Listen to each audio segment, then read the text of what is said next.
Okay, तो शुरू करते हैं। हेलो एवरीवन, सभी को फिर से गुड इवनिंग। तो जैसा आप सभी को पता है, हम लोग चैप्टर नंबर 1 पढ़ रहे थे, क्लास 10th का रियल नंबर्स। अच्छा, माइक बंद कर लो।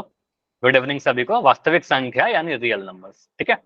और एक बार लास्ट क्लास के पोल रिपोर्ट देखी। यह है पोल रिपोर्ट B16 की, क्योंकि आज दो बैच के बच्चे यहाँ पर, B16 और B22। तो आज से तो आपके B22 का भी यही बैच चलेगा आपका। ये B16 की पोल रिपोर्ट है, ठीक है। तो B16 में जो बच्चे थे, इनमें काफी अच्छे तरीके से आपने आंसर किया। योगेश, नितिन एंड जतिन। जतिन के नाम से शायद रितिन, ठीक है। तो आप सभी का सारा आंसर सही था। इनके अलावा साहिल एंड युद्धवीर में आपका एक एक आंसर गलत हुआ है। बाकी सही बच्चे थोड़ा और ध्यान से करें ताकि हमारा पोल रिपोर्ट और बढ़िया बने। पिछली क्लास की पोल रिपोर्ट सही कर दी थी। हाँ, लास्ट क्लास के पोल रिपोर्ट है ना, हाँ वो सही हो गया था साहिल। चलो तो इसको दे। सर मेरा भी नहीं है। अभी आते हैं लास्ट। क्या बोल रहे हो? सर मेरा भी नहीं है इसमें तो पोल रिपोर्ट। हाँ, इसमें आपका नहीं होगा। आपकी जो पोल रिपोर्ट है अगले क्लास में डेफिनेटली शेयर कर दूंगा, ठीक है, क्योंकि B22 वाले ना, ठीक है, अगले क्लास में आपको शेयर कर दूंगा, ठीक है। ओके चलिए, अगले क्लास में आपको मिलेगा। तो यहाँ पर क्या, आज के क्लास में बढ़िया से आंसर कीजिएगा फिर। ओके, तो यहाँ पर क्या है आपका 1.3 प्रमेय और अपरिमेय संख्या। तो ये हमारा लास्ट क्लास का टॉपिक है, मतलब जो सीखा था हमने कि 1.3 थ्योरम क्या कहता है और अपरिमेय संख्या प्रूफ कैसे करते हैं। ये दोनों चीज हमने सीख रखा है। एक बार जल्दी से रिकॉल कीजिए क्या बोलता है 1.3 थ्योरम। यह बस इतना कहता है कि अगर कोई अभाज्य संख्या p है, अगर कोई p अभाज्य संख्या किसी नंबर के वर्ग को, यानी मान लेते हैं a स्क्वायर को विभाजित करता है, तो यह जो अभाज्य संख्या है इस a को भी विभाजित करेगा। a के वर्ग को डिवाइड करेगा तो a को भी डिवाइड करेगा। फॉर एग्जाम्पल, अगर मैं कह रहा हूं कि 5 जो है 25 को डिवाइड करता है, तो 5 एक अभाज्य संख्या है, तो 5 अगर 25 को डिवाइड करता है, 25 को हम लिख सकते हैं 5 का वर्ग। तो आप कह सकते हो सर 5 जो है 5 के वर्ग को डिवाइड करता है, तो 5 जो है 5 को भी डिवाइड करेगा। 5 अगर 5 के वर्ग को डिवाइड करता है तो 5 5 को भी डिवाइड करेगा।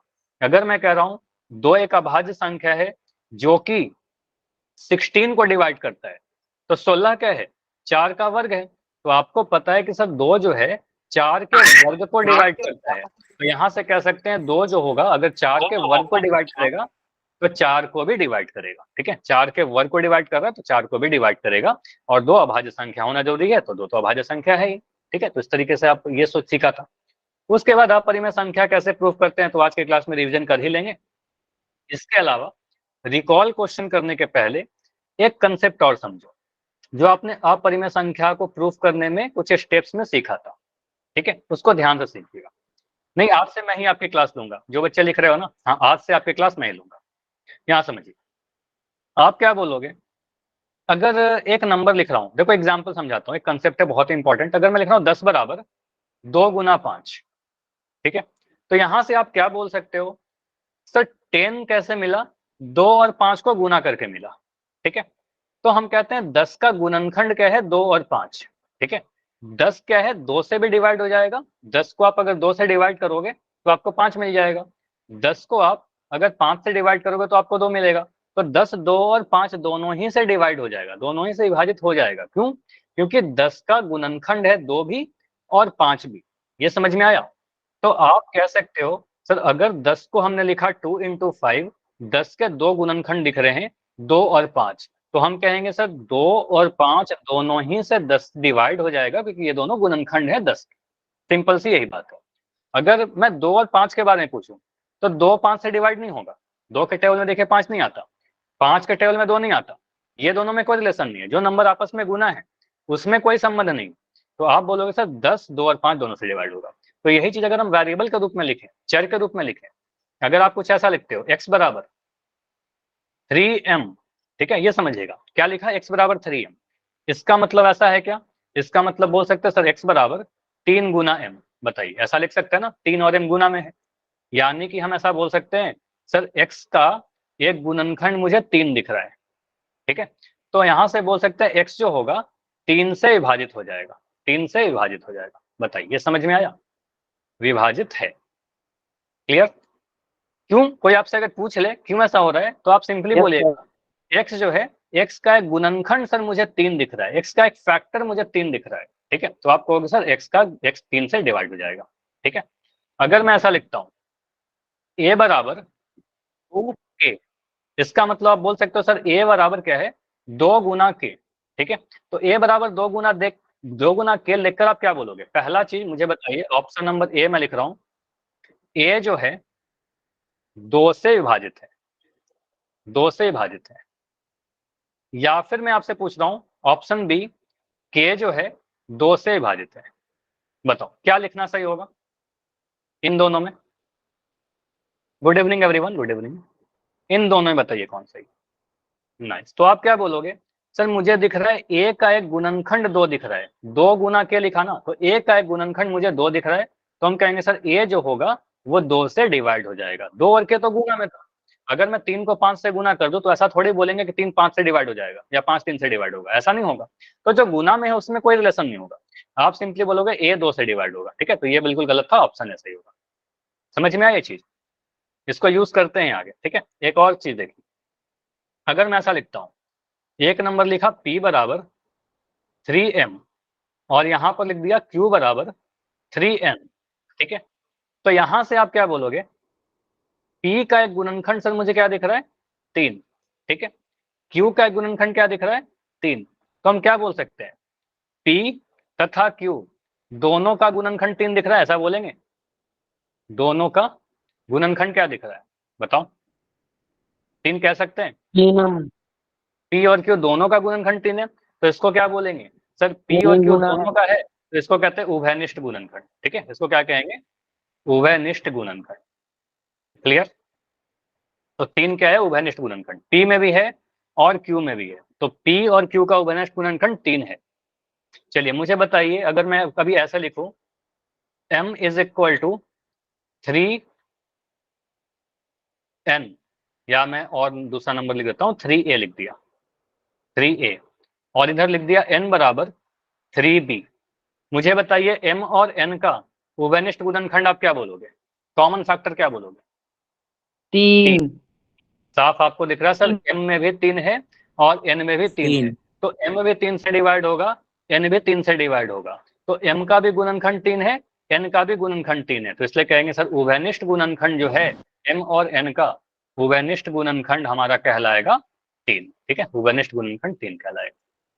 चलिए, तो ये उभयनिष्ठ गुणनखंड कॉमन फैक्टर मतलब जो दोनों का गुणनखंड है, m का भी n का, उसको उभयनिष्ठ कर दिया, कॉमन कर दिया। ठीक है, चलिए अभी आपको कुछ रिकॉल क्वेश्चन मिलेगा, आपको आंसर पोल सेक्शन में जाकर देना है। ठीक है, 2 क्वेश्चन पूछ रहा हूं आज, ट्राई करिएगा।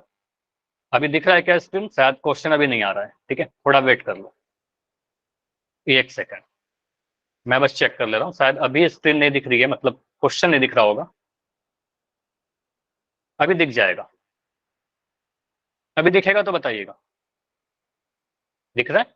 चलो, तो अभी क्वेश्चन है आपके लिए, आपका चैट में बंद कर दे रहा हूँ।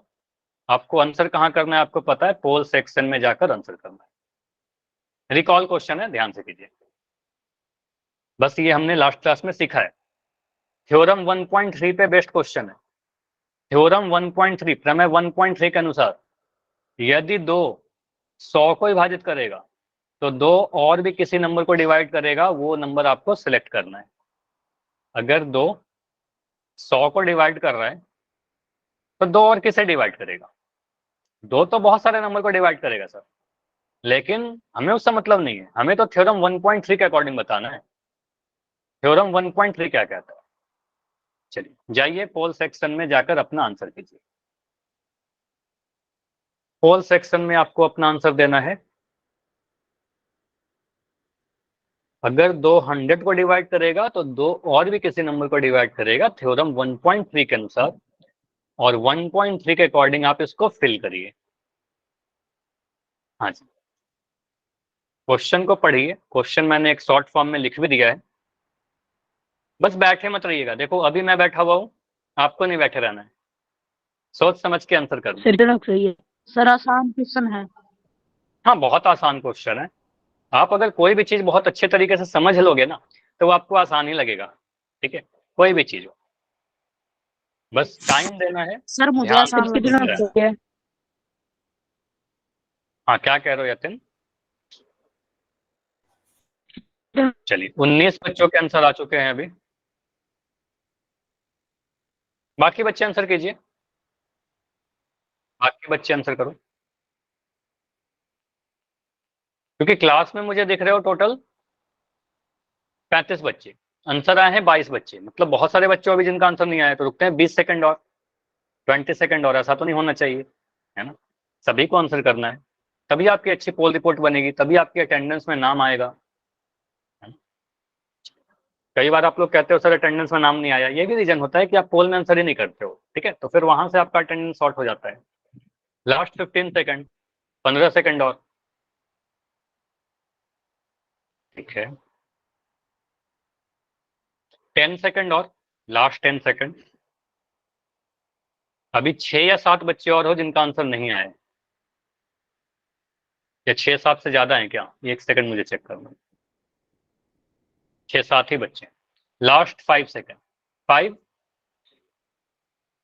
4, 3, 2, 1। देखो अभी मैं पोल को एंड कर सर रहा मेरे हूँ। में पोल सेक्शन नहीं दिख रहा।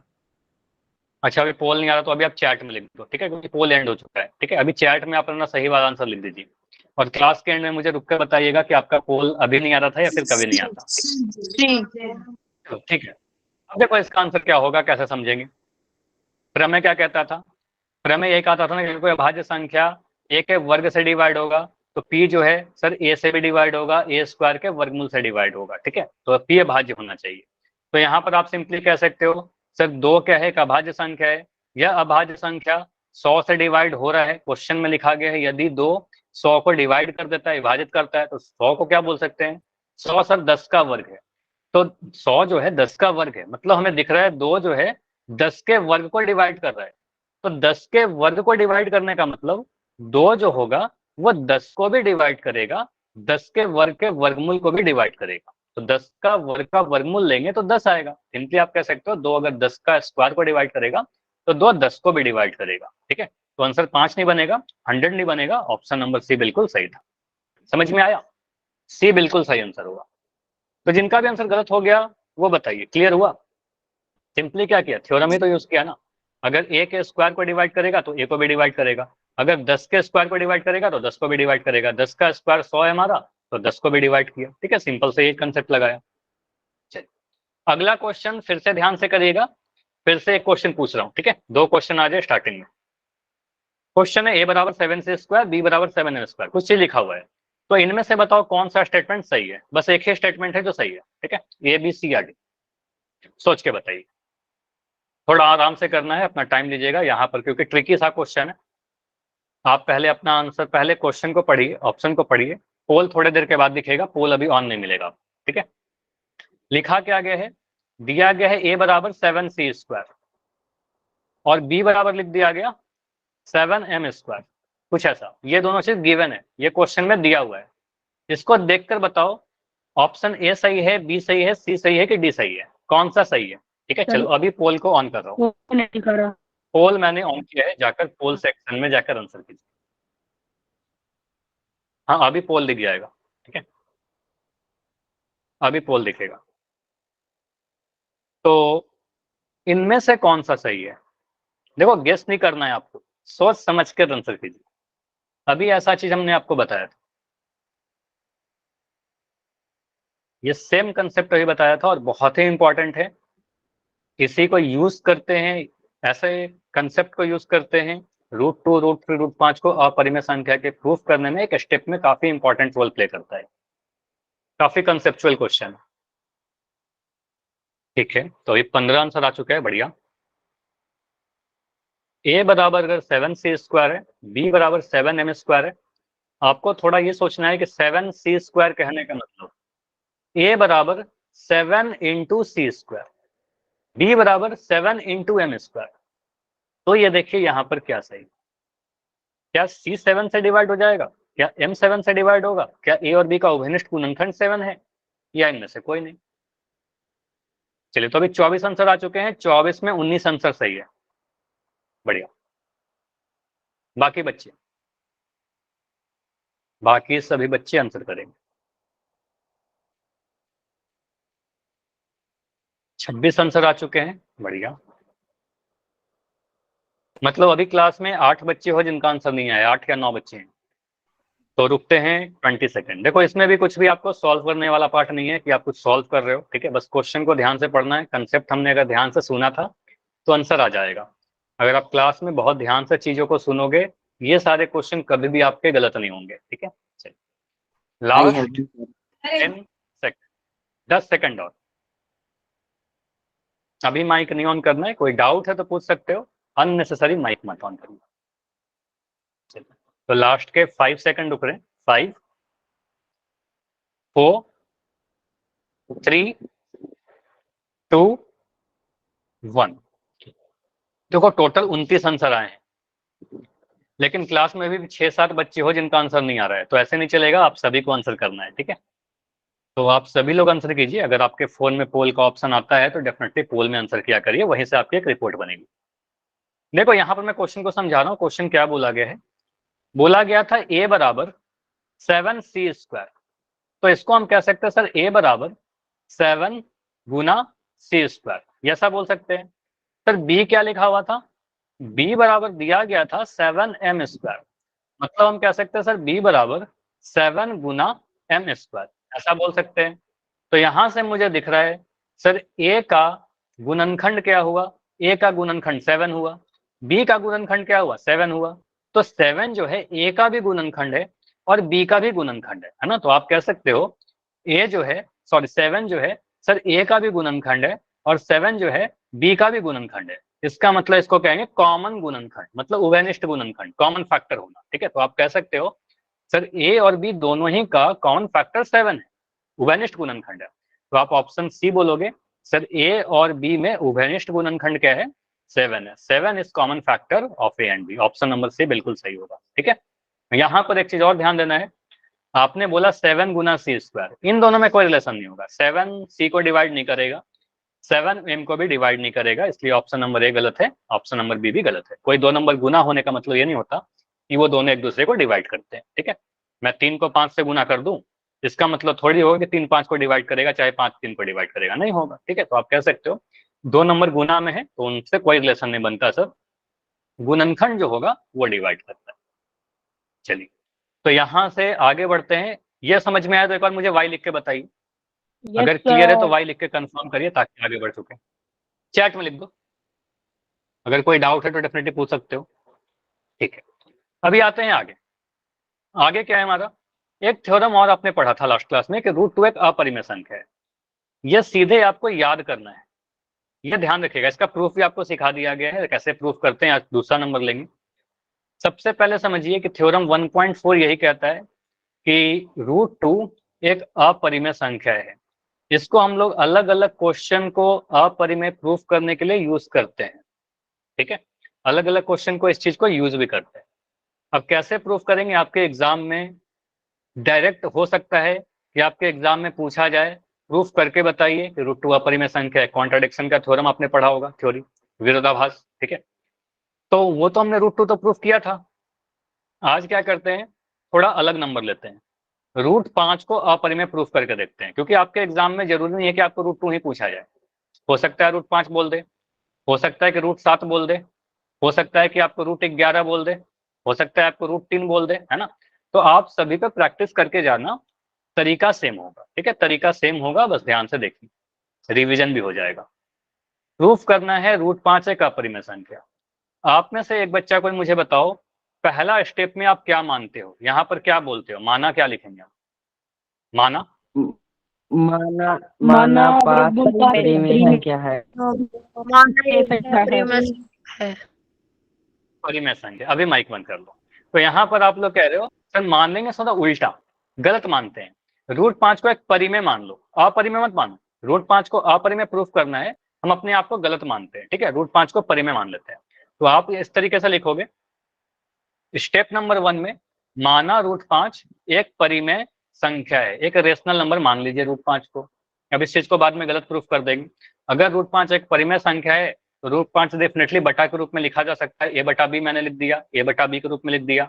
जहां पर आप मुझे लोग बताइए कि जहां a और b क्या होना चाहिए, यहाँ क्या लिखते हो, a और b कैसा नंबर होना चाहिए बताइए। इतना तो पढ़ा होगा आपने लास्ट क्लास में, a तथा b कैसे नंबर है, परिमेय संख्या नहीं, परिमेय संख्या तो पूर्णांक, देखो पूर्णांक यहाँ पर नहीं कहते हैं, सहभाज्य कहते हैं। जैसे देखो, अगर मैं कोई नंबर लिख रहा हूँ जैसे 15/20, 15/20 को और सिंप्लीफाई करेंगे ना, इसको काटिएगा, 5 से काटेगा, 5 के 15, 5 चौके 20, अब ये 3/4 आ गया सरलतम रूप में, अब ये नहीं कटेगा।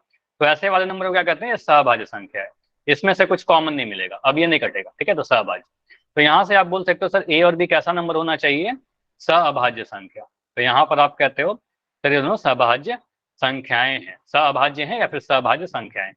और एक चीज और बोलना है हमें कि सर हर जो है बी का वैल्यू 0 नहीं होना चाहिए, बी का वैल्यू 0 नहीं होना चाहिए, इतना लिखना होगा आप।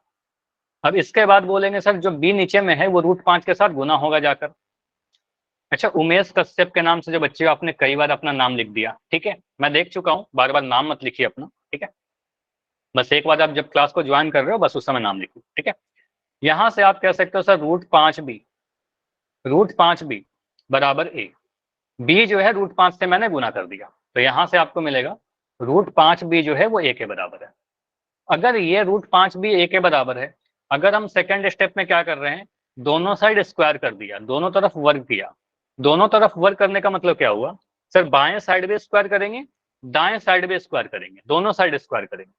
तो लेफ्ट साइड में आप अगर स्क्वायर करोगे तो √5 का स्क्वायर कितना होगा, मुझे बताइए, √5 का स्क्वायर कितना होगा? 25। नहीं, चलो यहाँ पर समझो, अगर मैं कभी ऐसा लिखता हूँ ना, मैं एक अलग पेज पर आपको समझा देता हूँ। यहाँ पर देखो, अगर मैं कभी ऐसा लिखता हूँ √3 का वर्ग, तो √3 का वर्ग करने का मतलब ये क्या होता है, √3 इंटू √3, ठीक है, √3 इंटू √3, इसका मतलब क्या होता है 3 इंटू 3। और इसका मतलब आप कह सकते हो सर यहाँ पर 2 3 है तो एक बार 3 बाहर आ जाएगा। इतना तो समझाने के लिए बताया, हमेशा ऐसा नहीं करेंगे। अगर मैं कहता हूँ √5 का वर्ग करिए तो √5 का वर्ग करने का मतलब 5 आ जाएगा। अगर मैं कहता हूँ √7 का वर्ग कीजिए तो आप सीधे बोलोगे 7 आ जाएगा। अगर मैं कहता हूँ √k का वर्ग कीजिए, आप मुझे बताओ इसका वैल्यू क्या आएगा, √k का वर्ग, तो सीधे सीधे आप कह रहे हो k आ जाएगा। अगर मैं कह रहा हूँ √9 का वर्ग कीजिए, क्या आएगा, 9 आ जाएगा, ठीक है। तो यहाँ से आप कह सकते हो सर ये सारी चीज हमें पता है कि रूट का वर्ग करने पर √1 हट जाता है, ठीक है। यहाँ से आप कह सकते हो सर इसको अगर हम लोग वर्ग करें तो √5 का वर्ग करेंगे तो 5 आ जाएगा, b का वर्ग करोगे तो b का वर्ग आ जाएगा, और a का स्क्वायर करेंगे तो a का स्क्वायर आ जाएगा। दोनों साइड हमने स्क्वायर कर दिया, ठीक है। यहाँ से आप कह सकते हो सर a स्क्वायर का, अब समझो यहाँ पर सबसे इंपॉर्टेंट चीज बता रहा हूँ, a स्क्वायर का एक गुणनखंड सर मुझे 5 दिख रहा है, ठीक है, a स्क्वायर में एक गुणनखंड 5 दिख रहा है, क्योंकि यहाँ से आपको दिख जाएगा a स्क्वायर बराबर 5 गुना b स्क्वायर, तो a स्क्वायर का एक गुणनखंड 5 है, तो कह सकते हैं a स्क्वायर जो होगा 5 से विभाजित होगा।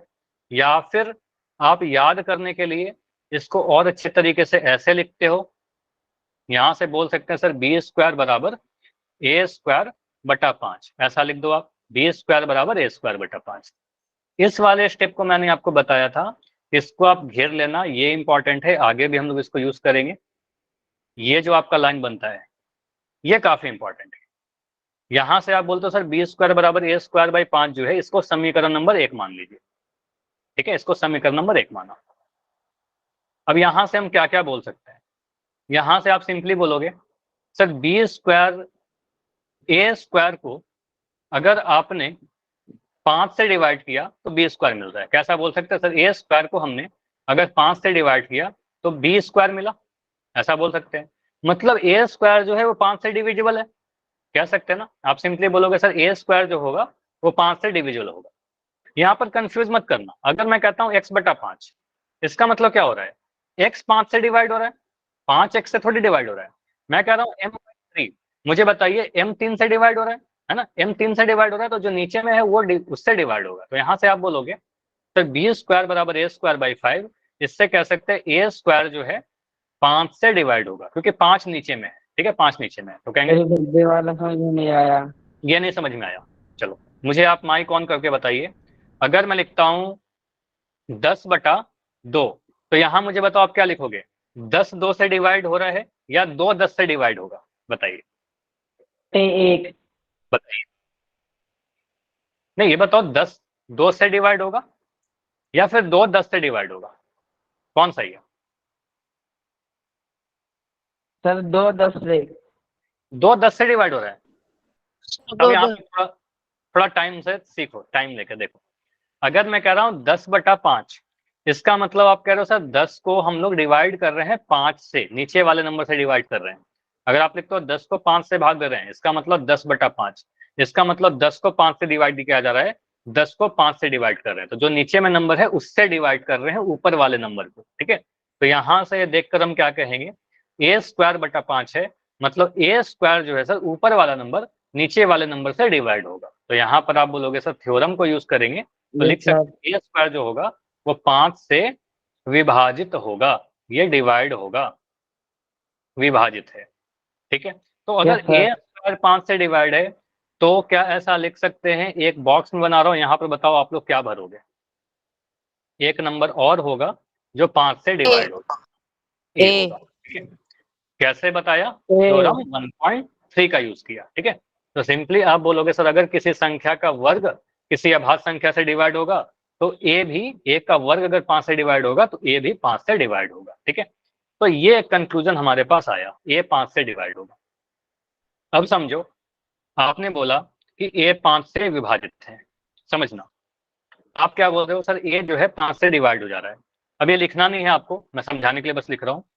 ए को 5 से डिवाइड किया, कोई नंबर जो 5 से डिविजिबल है उसको डिवाइड करेंगे तो कोई नंबर आएगा ना। मान लिया कोई नंबर यहाँ पर m आ गया, जैसे मैं कह रहा हूँ 20 को 5 से डिवाइड करेंगे तो कोई नंबर आ जाएगा, 4 आएगा।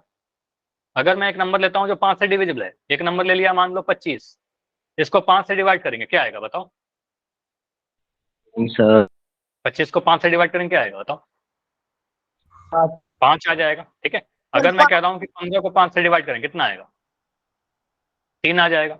तो आपको पता है कोई भी नंबर जिसको 5 जो 5 से डिविजिबल है वो डिवाइड करेंगे तो कोई ना कोई तो नंबर आ जाएगा ना। तो उसी तरीके से आप कह रहे हो सर ए को अगर 5 से डिवाइड करेंगे तो कोई नंबर आएगा, वो नंबर मान लिया कि m है, ठीक है, एक नंबर मान लिया m है। यहां से हम कह सकते हैं ए का जो वैल्यू आएगा सर 5m आ जाएगा, 5 जाकर m से गुना हो गया तो ए का वैल्यू क्या आया, 5m आ गया, ठीक है। तो यहाँ से आप लिख दोगे, हेंस हम लिख सकते हैं ए का जो वैल्यू रहेगा सर 5 का कोई मल्टीपल रहेगा, 5 का कोई गुणज रहेगा, ये 5m का रूप का कोई नंबर रहेगा। ये लिखने की कोई जरूरत नहीं थी आपको, जो मैं मिटा दे रहा हूँ, ठीक है। आप कहोगे सर ए अगर 5 से डिविजिबल है, 5 से विभाजित है तो ए 5m के बराबर होगा। अगर ए 5m के बराबर है तो मुझे बताइए a² कितना होगा, a² कितना होगा, ये बताइए कितना होगा। ए नहीं, ए अगर 5m के बराबर तो ए का वर्ग कितना होगा, 5 ये देखो 5m। चलो यहाँ समझो। अगर मैं लिख रहा हूँ x बराबर 3m, अगर मैं कह रहा हूँ दोनों साइड स्क्वायर कर दिया, x² कितना होगा। आप कहोगे सर x² कहने का मतलब इस 3m का स्क्वायर करिए, 3m का स्क्वायर कहने का मतलब 3m इंटू 3m कहना, 3m को 2 बार गुना करेंगे। यहाँ से आपको मिलेगा सर x² बराबर 3 3 9 और m²। तो कंक्लूजन यही निकल कर आ रहा है, आप समझिएगा, इतना लिखना नहीं था आपको। आप सिंपली बोलोगे सर x अगर 3m के बराबर है तो x का वर्ग कितना होगा। आपने अगर इधर स्क्वायर किया है, इस साइड आपने स्क्वायर किया है तो इसका भी स्क्वायर करना पड़ेगा, और इसका स्क्वायर करना करेंगे तो 3 का स्क्वायर करेंगे तो 9 आएगा, और m का स्क्वायर करेंगे तो m² आएगा, तो x² बराबर 9m² आएगा। समझ में आया, बताइए। अब मुझे बताइए अगर मैं कह रहा हूँ a का वैल्यू 5k है तो a² का वैल्यू कितना मिलेगा, ये बताओ। ये छोटा छोटा चीज सीखना है आपको, तभी आप कर बताइए। k²। तो आप तो यहाँ बोलोगे सर a का वर्ग करेंगे तो इस 5 का भी वर्ग कर देंगे, 5 का स्क्वायर करेंगे 5 पंजे 25 और k², तो a² आएगा 25k², ठीक है। अगर मैं कह रहा हूँ कि t कोई वैल्यू है, t का वैल्यू मैं लिख रहा हूँ 9p, तो t² कितना आएगा बताओ, t² कितना आएगा। 25k नहीं आएगा ना, k पर भी तो वर्ग कीजिए। आप ऐसे लिखोगे कि छोटा छोटा गलती करोगे तो कैसे सही होगा, ठीक है। तो यहाँ बोलेंगे सर 9 का वर्ग करेंगे क्या से मिलेगा, p का भी तो वर्ग करेंगे, तो p का वर्ग करेंगे p² मिलेगा। तो कुछ भी छूटना नहीं चाहिए, एक भी चीज छूटेगा तो आपका आंसर गलत माना जाएगा या गलत ही आएगा, ठीक है। तो 81 p² आएगा। चलो इसका आंसर मुझे बताइए। अगर मैं लिख रहा हूँ x बराबर 7m, तो सही से आंसर बताइए x का वर्ग कितना मिलेगा। ऑप्शन दे रहा हूँ, ऑप्शन ए है आपके पास 7m², ऑप्शन बी है आपके पास 49m, ऑप्शन सी आपके पास 49m²। इन तीनों में से सेलेक्ट करो बस, ए बी या सी। नहीं युद्धवीर, आपका आंसर अभी गलत है। Sir B. बी कैसे होगा, यही तो मैं आपको समझा रहा हूँ। एक्स का वर्ग किया तो यहाँ पर 7 का वर्ग करेंगे तो 49 मिलेगा। m का वर्ग करना क्यों भूल जा रहे हो, x का वर्ग जो होगा वह 7m को 2 बार गुना करेंगे ना, 7m को 2 बार गुना करेंगे तो 7 को 7 से गुना करके आप 49 बोल देते हो। m को भी तो m से तो गुना करिए, तो m को m से गुना करेंगे, m का स्क्वायर आ जाएगा। समझ में आया, तो 49m² आएगा। 49m² हमारा ऑप्शन सी में दिख रहा था। ठीक है, तो ऑप्शन सी सही होगा, ये गलत होगा, ये गलत होगा। अभी समझ में आया, अभी समझ में आया, बताइए। यस, चलो। तो यहां पर आप कह सकते हो सर a का वैल्यू अगर 5m है तो a² का वैल्यू कितना होगा, a² 5 का वर्ग करेंगे 25 मिलेगा, m का वर्ग करेंगे m² मिलेगा, तो a² बराबर 25m² आया। अब a² बराबर जो 25m² आ रहा है, इस वैल्यू को हम पुट करेंगे समीकरण नंबर 1 में। ठीक है, यहां पर पुट करेंगे समीकरण नंबर 1 में, ये स्टेप आपको ध्यान रखना है। a बराबर 5m पुट किया समीकरण नंबर 1 में, तो समीकरण 1 में पुट करने पर क्या मिलेगा, देखो यही चीज सारा यहाँ पर लिखा हुआ है। एक सेकंड, देखो एक सेकंड रुक जाओ, मैं कुछ चीजें यहाँ से हटा देता हूँ।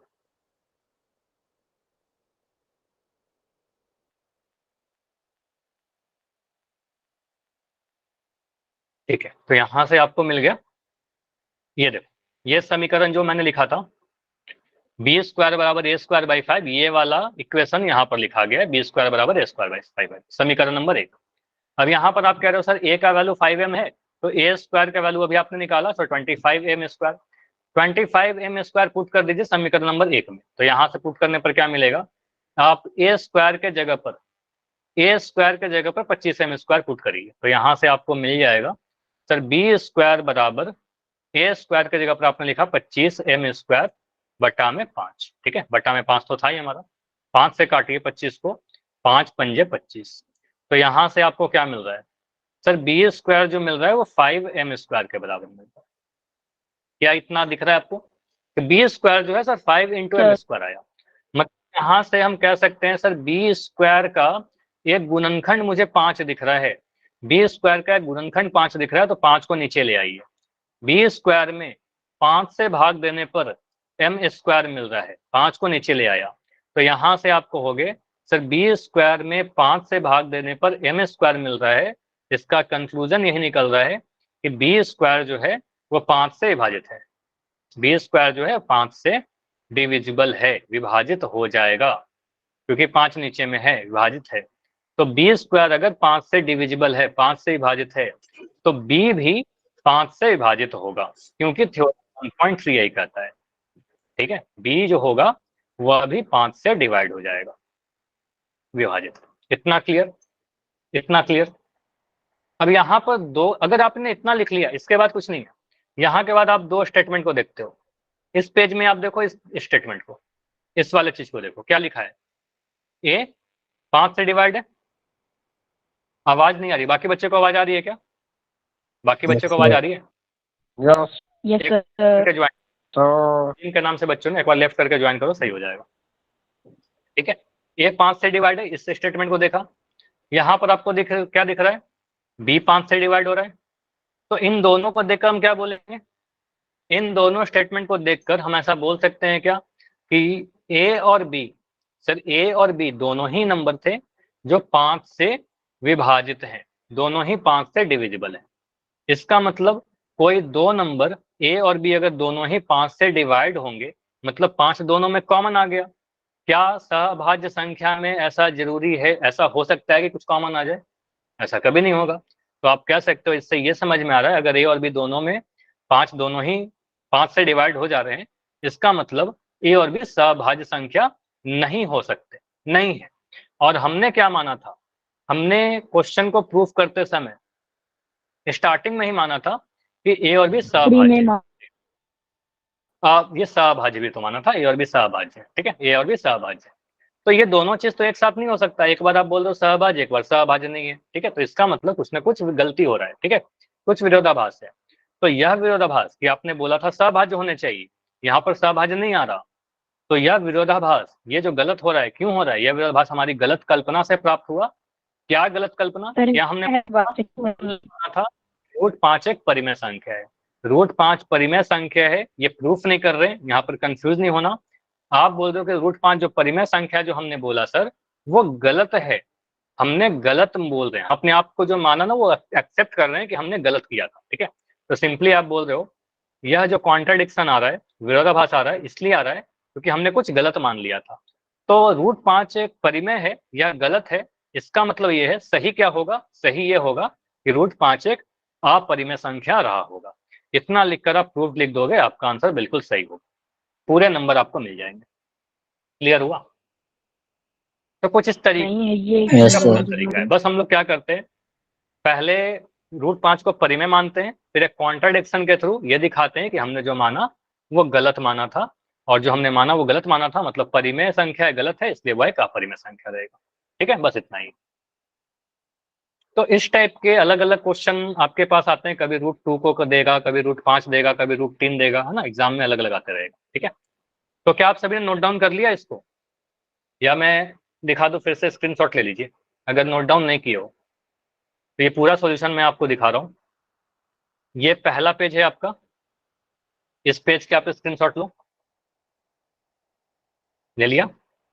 5 सेकंड रुक रहे हैं, 5 4 3 2 1। नोट डाउन करिएगा, प्रैक्टिस एक मिनट कीजिएगा। ठीक सर. है, चलिए उसके बाद इस पेज के आप स्क्रीनशॉट लीजिए, ये सेकंड पेज है। ठीक है, चलिए उसके बाद ये फाइनल लास्ट पेज है। ठीक है, तो इतना चीज आपको लिखना होगा पूरा प्रूफ करने के लिए। ठीक है, ये पूरा कंप्लीट सोल्यूशन हो रहा है। अब देखो यहाँ से थोड़ा सा और क्वेश्चन आप लोग प्रैक्टिस करना। अगर मैं कभी आपको बोलूं कि रूट 3 एक अपरिमेय संख्या है, सिद्ध करिए। आपके एग्जाम में आ सकता है रूट 3, रूट 7, रूट 11 अपरिमेय संख्या है। ठीक है, तो ये होमवर्क है आपका, इस सभी पे प्रैक्टिस करिएगा। ठीक है, ट्राई जरूर करना खुद। ठीक है, कोई डाउट होगा पूछ लेना, कहीं पर भी थोड़ा भी डाउट होगा पूछ लेना। अभी आते हैं अगले टाइप के क्वेश्चन पर। देखो अगर ऐसा क्वेश्चन आता है आपको कि प्रूफ कीजिए, अच्छा किसी का तो माइक ऑन है, माइक बंद कर लो जिसका भी ऑन है। अंकुश आपका माइक ऑन है, देखो कर दिए. यहां पर बोला गया है, ठीक है, 3√2 एक अपरिमेय संख्या है, ये प्रूफ करिए।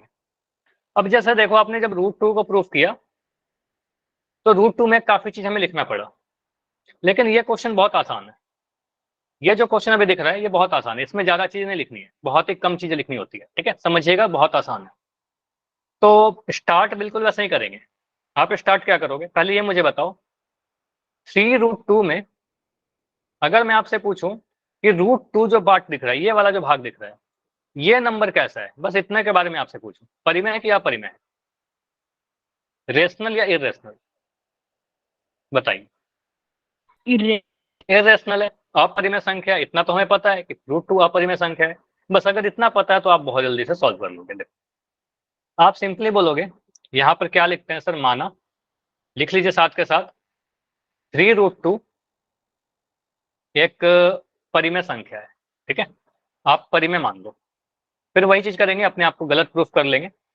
√2 एक परिमेय संख्या है, कुछ है। अब 3√2 अगर एक परिमेय संख्या है तो 3√2 डेफिनेटली a/b का कोई नंबर होगा, a/b के रूप में कोई नंबर रहेगा। 3/3√2 को हम a/b के रूप में लिख सकते हैं अगर परिमेय है तो। यहां से आप कह सकते हो यहाँ पर a और b क्या होगा, यहाँ पर आप चाहो तो सहभाज्य लिखोगे तो भी सही होगा, और मैं सजेस्ट कर रहा हूँ कि आप सहभाज्य मत लिखना, यहाँ पर आप परिमेय लिख देना। ठीक है, सॉरी पूर्णांक लिख देना। ठीक है, आपके लिए ज्यादा आसान होगा। a और b क्या है, पूर्णांक है, तो भी आपको पूरा नंबर मिल जाएगा, कोई सुनिए। ठीक है, पूर्णांक, a और b पूर्णांक है, इंटीजर है।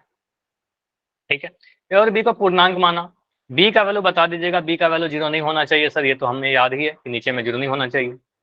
यहां से मुझे बताइए क्या हम ऐसा लिख सकते हैं, √2 बराबर, देखो हमें बाएं साइड बस ऐसा करना है कि बस जो अपरिमेय वाला पार्ट है, जो हमें पता है कि √2 कैसा है, अपरिमेय है, तो बस √2 को रखिए, बाकी सारी चीजों को दाएं तरफ ले आइए।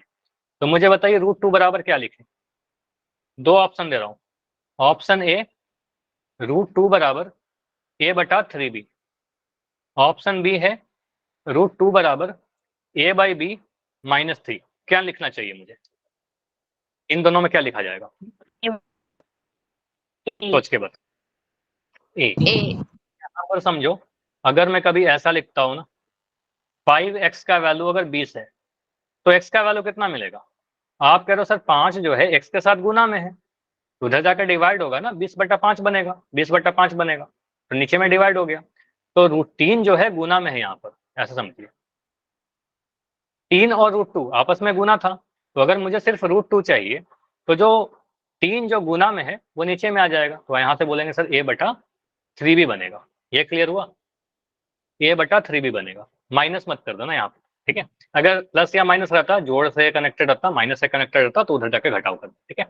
तो √2 क्या आया? a/3। अब मैं आपसे पूछ रहा हूँ कुछ क्वेश्चन। ये क्या है? आप कहोगे सर ये क्या है? पूर्णांक है। ये लिखने की जरूरत नहीं है, आपको एग्जाम में भी नहीं लिखना है, बस समझाने के लिए लिखा हो। बी क्या है? बी बोलोगे सर पूर्णांक है। अब कोई पूर्णांक मुझे बताइए, कोई ऐसा पूर्णांक जो आपको पता हो, यानी इंटीजर बताओ, कोई भी इंटीजर, एनीवन? एक पूर्णांक का उदाहरण नॉर्मल 5, ठीक है, आप बोलते 5 पूर्णांक है सर।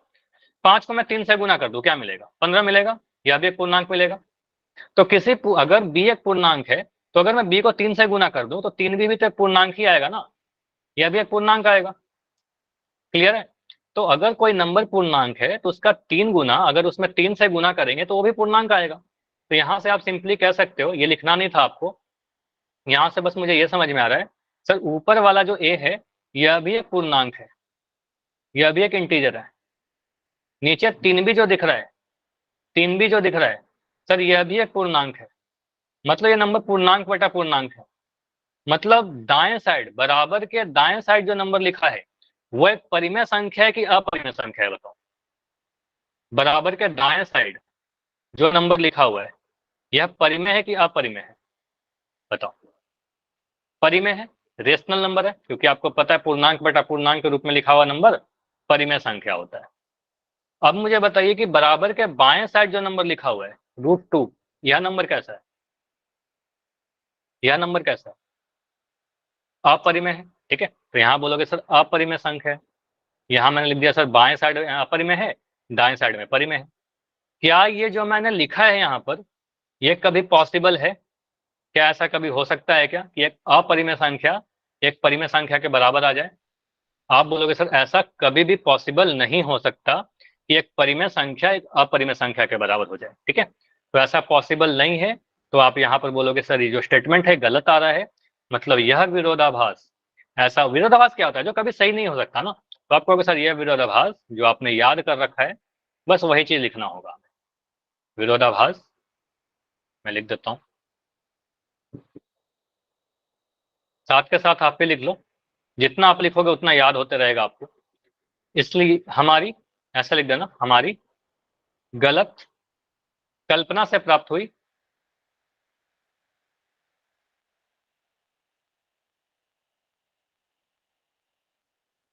क्या कल्पना कर लिया था, क्या मान लिया था आपने? यही माना था ना स्टार्टिंग में। देखो आपने क्या माना था कि 3√2 एक परिमेय संख्या है, हमने यही मान लिया था, जो कि गलत है, ठीक है। तो आप कह रहे हो सर ये जो हमने माना था वो गलत है, हमारी गलत कल्पना थी, ठीक है। तो आप कहोगे सर सही क्या होगा? गलत कल्पना से प्राप्त हुआ कि 3√2 एक परिमेय है, ठीक है, एक परिमेय संख्या है। और आप कह रहे हो जो हमने माना था वो गलत था, ठीक है। अतः आप लास्ट में एक लाइन लिख दोगे, अतः 3√2 कैसा रहा होगा? 3√2 एक परिमेय संख्या रहा होगा, सॉरी अपरिमेय रहा होगा, क्योंकि परिमेय तो गलत बोल रहे हो, परिमेय अगर गलत है तो अपरिमेय रहा होगा। तो इस तरीके से आप लिख दोगे, बिल्कुल आपका पूरा नंबर मिल जाएगा।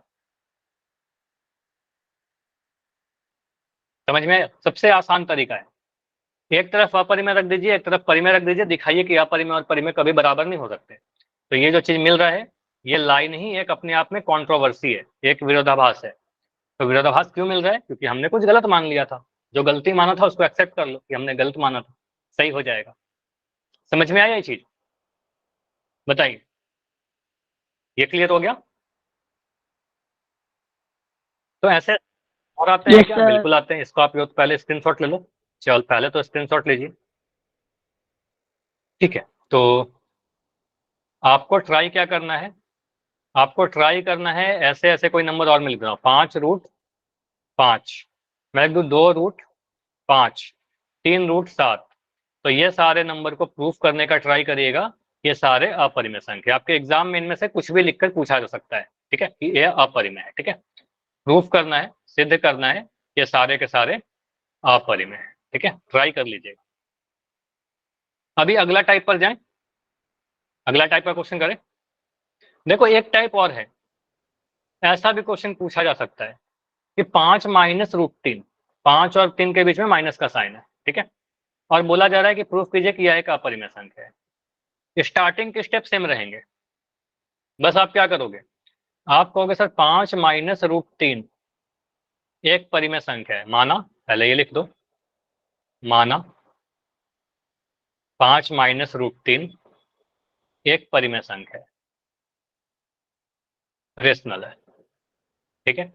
अब यहां से क्या बोलोगे, सर 5 माइनस √3 अगर एक परिमेय संख्या रहा होगा तो जो भी परिमेय संख्या होते हैं वो a बटा b के रूप में लिखे जा सकते हैं, a बटा b के रूप में लिखे जा सकते हैं, जहां पर a तथा b क्या बोलोगे, a तथा b पूर्णांक है, ठीक है। सभाज्य लिखोगे तो भी अंक का नंबर मिल जाएगा, पूर्णांक लिखोगे तो भी कोई दिक्कत नहीं है, ठीक है, जहां पर b का वैल्यू 0 नहीं होना चाहिए, b का वैल्यू 0 नहीं। अभी और भी पूर्णांक है, a बटा b लिखा। तो यहां से मुझे बताइए 5 माइनस √3 में इंपॉर्टेंट क्या है, आपको कोई चीज ऐसा दिख रहा है जो कि अपरिमेय है, इसमें से कौन सा चीज ऐसा है जो अपरिमेय है, बताओ। कुछ ऐसा भाग है जो अपरिमेय है क्लियरली, तो आप कह सकते हो सर √3 नहीं, √3 जो है ये वाला नंबर अपरिमेय होगा, ठीक है, √3 वाला। तो ये तो आपको साफ दिख रहा है कि सर ये अपरिमेय संख्या है, 5 तो एक परिमेय संख्या है, ठीक है, तो आपको सर √3 एक अपरिमेय संख्या है, √3 को बस बाएं साइड रखिए, बाकी सारी चीज को हटाइए बाएं से, ठीक है, बस यही कंसेप्ट है हमारा। तो एक तरफ बाएं साइड सिर्फ और सिर्फ अपरिमेय वाली चीज को रखेंगे। तो यहां से आप कह सकते हो इस 5 को सर हम उधर लेकर जाते हैं, तो यहां से मिलेगा √3 माइनस √3 बराबर a बटा b माइनस का 5, 5 यहाँ प्लस में है तो इधर जाकर माइनस का 5 बन जाएगा, ठीक है, a बटा b माइनस का 5।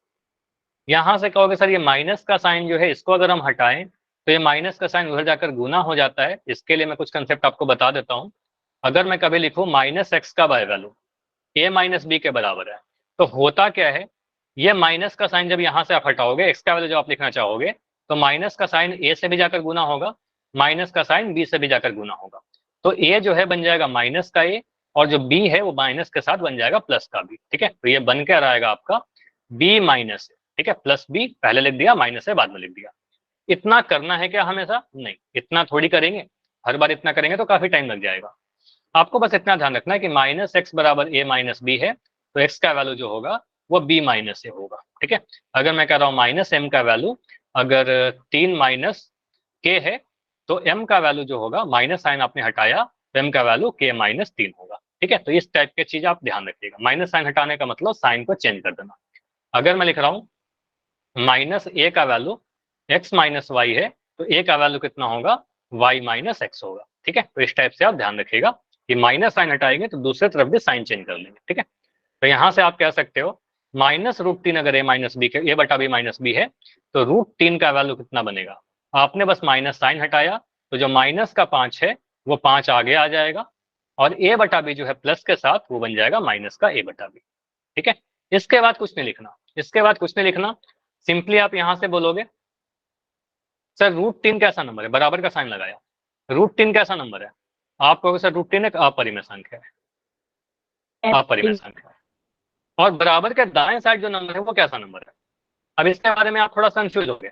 आपको दिख रहा है सर 5 कैसा है, एक परिमेय संख्या है, a बटा b कैसा है, एक परिमेय संख्या है। तो एक परिमेय संख्या में से एक परिमेय संख्या आपको घटाओगे तो आपको जो आंसर मिलेगा वो परिमेय ही मिलेगा, ठीक है। आप कोई भी एक रेशनल नंबर में से एक रेशनल नंबर को घटाओगे तो आपको जो आंसर मिलेगा वो रेशनल ही मिलेगा, परिमेय में से परिमेय घटाने तो परिमेय ही मिलता है। तो आप कहोगे सर ये जो भी चीज आ रहा है सॉल्व करके जो भी आएगा 5 माइनस a बटा b दिख रहा है, परिमेय में से परिमेय घटाएंगे तो परिमेय में से परिमेय घटाएंगे तो परिमेय ही आएगा, ठीक है, परिमेय ही आएगा। तो यहां से हम कह सकते हैं पूरा कंक्लूजन यही निकल रहा है कि एक अपरिमेय संख्या सर एक परिमेय संख्या के बराबर आ गया, जो कभी पॉसिबल है ही नहीं, ये नहीं हो सकता। तो यहाँ पर के बाद आप लिखोगे या विरोधाभास, या विरोधाभास। क्या लिखेंगे आगे बताओ? हमारे गलत कल्पना से प्राप्त हुआ। अब तो याद हो जाना चाहिए आप सभी को, कई बार लिख लिया है ना, अब तो कई बार हमने लिख लिया ना ये चीज, तो अब तो याद हो जाना चाहिए आपको। प्राप्त हुआ कि क्या कल्पना किया था, क्या माना था? हमने बस यही माना था कि रूट 5 माइनस रूट 3 एक परिमेय है, ठीक है, 5 माइनस रूट 3 एक परिमेय संख्या है, ठीक है। तो यहाँ लिख दो जो गलत माना था, 5 माइनस रूट 3 एक परिमेय संख्या है, ठीक है, परिमेय संख्या है। अब ये बोल रहे हैं कि जो हमने माना था वो गलत है, 5 माइनस रूट 3 एक परिमेय संख्या है, गलत है। इसका मतलब बोलोगे सब, अतः लास्ट लाइन क्या होगा? अतः 5 माइनस रूट 3 एक्चुअल में रहा कैसा होगा? एक अपरिमेय रहा होगा, क्योंकि परिमेय तो गलत बोल रहे हो ना, वो तो गलत बोल रहे हो, तो अपरिमेय रहा होगा, तो अपरिमेय है। और इतना लिख के आप लिख देना प्रूफ्ड, ठीक है। तो इस टाइप के भी कुछ क्वेश्चन आते हैं तो आप इस तरीके से सॉल्व करोगे। बताइए, इतना क्लियर? ऐसा भी क्वेश्चन आया कर लेंगे। तो इस पे भी बेस्ट मैं कुछ क्वेश्चन लिख दे रहा हूं आपके लिए, इस पहले तो आप इस पूरा नोट कर लो, स्क्रीनशॉट ले लो। चलिए, तो कुछ क्वेश्चन आप ऐसे ट्राई करिएगा। मैं लिख दिया 2 माइनस रूट 3, ठीक है, एक ऐसा 7 प्लस रूट 5, ठीक है, ऐसा। तो ये सारे क्वेश्चन को ट्राई करना, इसको आप प्रूफ करिए अपरिमेय, ठीक है। तो ये इसमें से जो भी क्वेश्चन मैंने करवाया है, जो भी क्वेश्चन आज प्रैक्टिस के लिए दिया है, उसमें से कुछ भी आपके एग्जाम में पूछा जा सकता है, ठीक है। चलिए, तो अभी क्लास इतना ही रखते हैं, क्लास का टाइम हो चुका है, और कोई भी डाउट है तो अभी बताइए, मैं बिल्कुल अभी रुकूंगा थोड़ी देर, ठीक है। कोई भी डाउट है तो बताइए। अगले क्लास में बस कुछ पोल क्वेश्चन करेंगे इसी पे बेस्ट। हाँ जी।